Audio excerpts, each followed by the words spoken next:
Three cargo ships try to cross the Strait of Hormuz. They get fired on.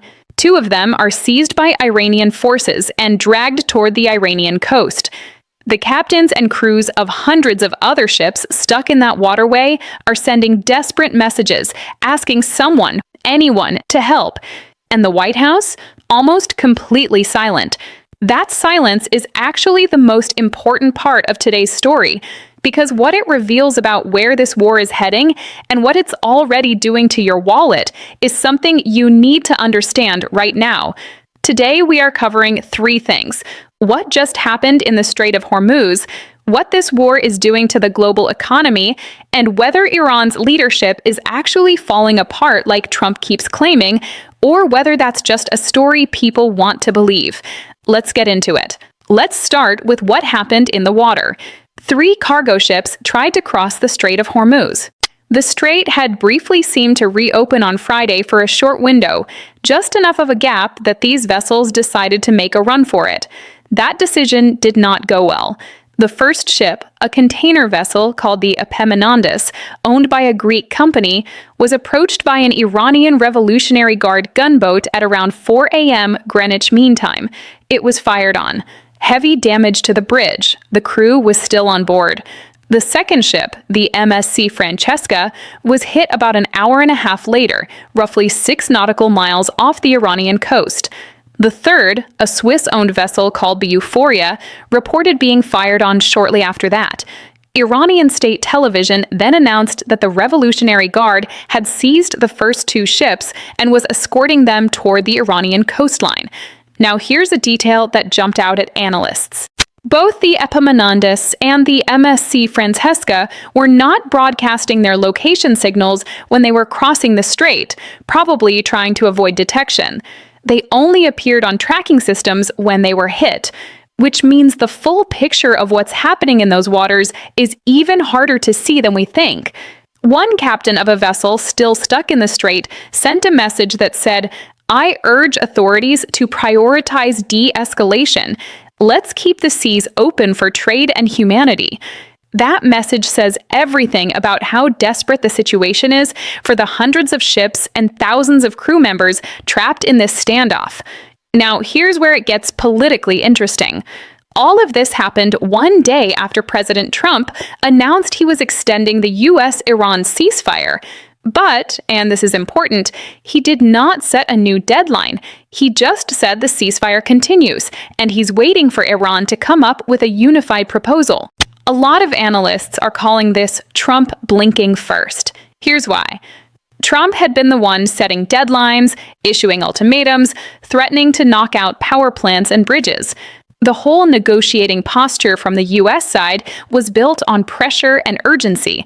And then he extended the ceasefire indefinitely, with no new deadline, while the U.S. naval blockade on Iranian ports stays fully in place.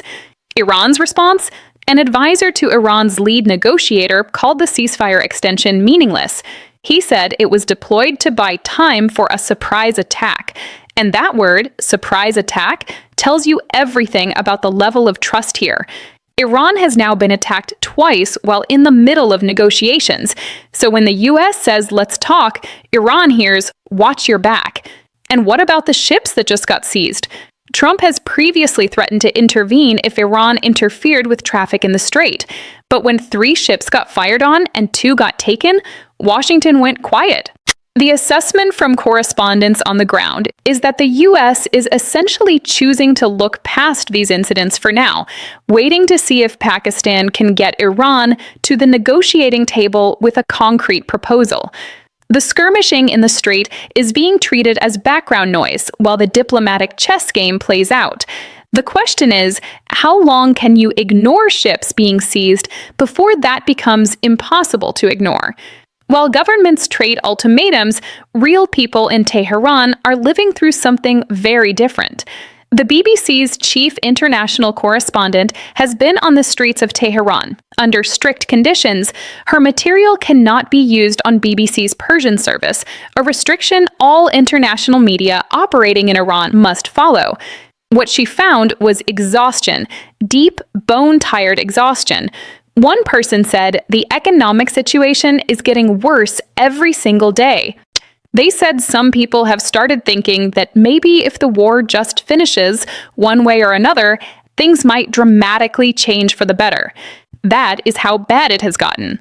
People are starting to wonder if more war might somehow be better than this endless in-between. Another person, when asked what message they'd send to the negotiators, said 2 words: stop it. Just stop. And then a third person, when asked if they were hopeful, gave an answer that honestly hit differently. They said, "We're trying to be hopeful. We're trying to pass this stage and go back to normal life. But that would be a bit difficult to imagine in Iran right now. Not angry, not defiant, just tired." That is the human reality behind every headline about ceasefires and blockades and seized ships. Now, let's talk about something that affects you directly, even if you live thousands of miles from the Strait of Hormuz. The UK just released its first inflation numbers since this war began. Prices rose 3.3% in the year to March. That is up from 3% in February. The biggest single driver? Fuel. The war caused the largest jump in petrol and diesel prices in over 3 years. But here's the thing, and the BBC's economics editor made this point very clearly. We are still in the foothills. This is not the mountain yet. Here's what the mountain looks like if this goes on. Fertilizer. The raw materials used to make fertilizer are stuck in the Gulf right now. They cannot get through. And in about 3 months, it is sowing season in the southern hemisphere, the developing countries that feed much of the world. If fertilizer is not available, or if it's so expensive it might as well not be available, that hits food production. That hits food prices. That hits people who can least afford it hardest.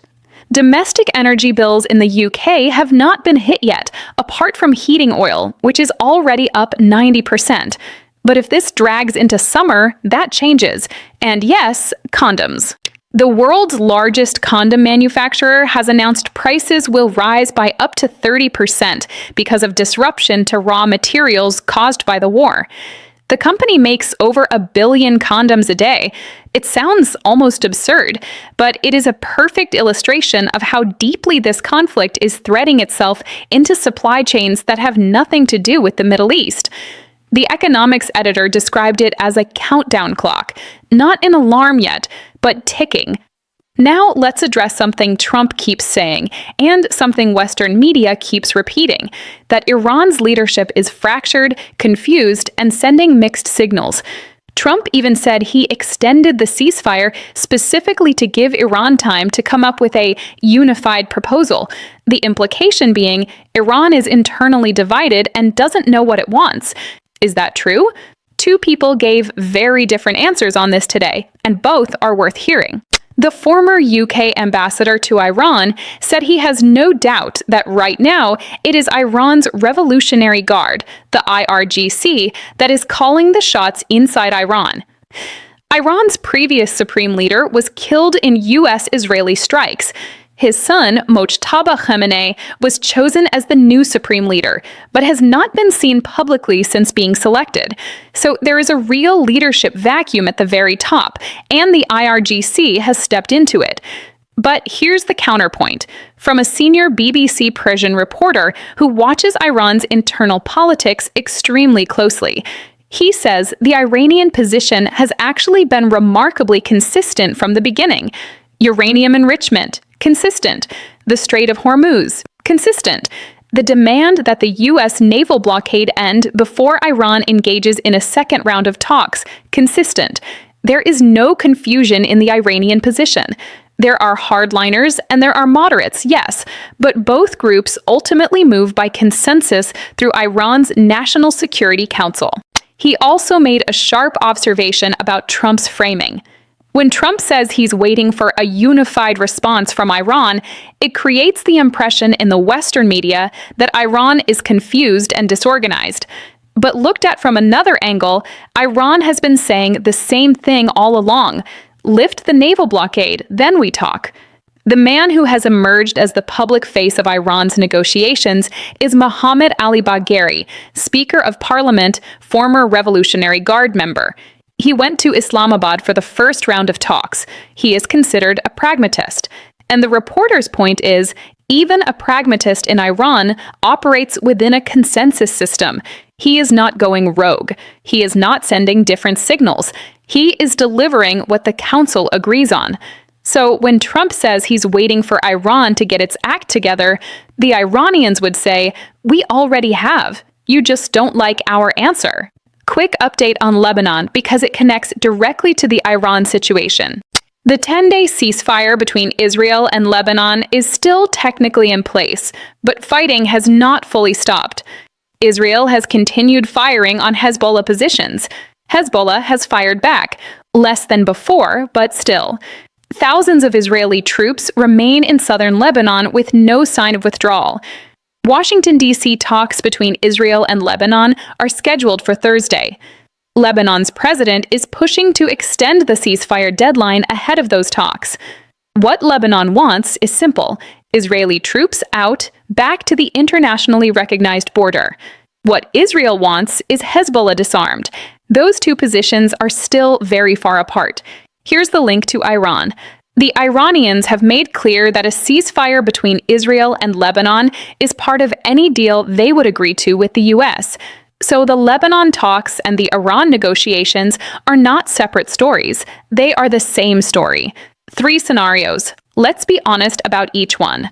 Scenario 1. A deal starts to take shape. Pakistan gets Iran to come back to the table with a concrete proposal. The U.S. responds. The strait begins to reopen in stages. Markets stabilize. The Lebanon ceasefire gets extended and becomes the foundation for a wider deal. Economic pain stays at the current level, painful but manageable. Sign pointing toward this? The U.S. is consciously ignoring the ship seizures rather than escalating, which suggests they want diplomacy to have room to breathe.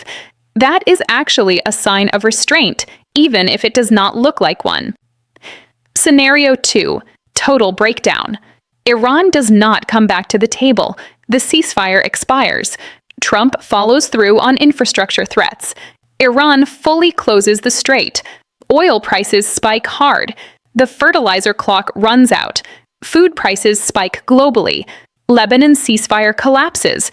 We are in a full regional war. Sign pointing toward this? Iran's negotiators are still calling ceasefire extensions meaningless. The ship seizures are escalating. And hardliners inside Iran are gaining influence, not losing it. Scenario 3. The most likely. Prolonged stalemate. Asterisk. The strait stays partly blocked. Ships keep getting turned back. Economic pain keeps building slowly.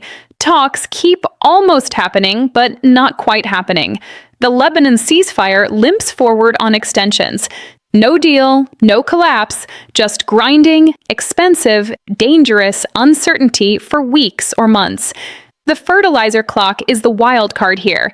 If this drags past the planting season window, the economic story stops being about fuel prices and starts being about food. That changes the pressure on everyone. Ships seized, silence from Washington, inflation rising, a countdown clock on global food supplies, and a leadership question in Tehran that nobody has a clean answer to. This war started as a military story. It is becoming an economic one. And if the strait stays closed long enough, it will become a food story, affecting countries and people who have nothing to do with any of this conflict. The next major moment to watch is Thursday, the Israel-Lebanon talks in Washington. That is the nearest thing we have right now to a diplomatic opening. If that goes well, it creates momentum.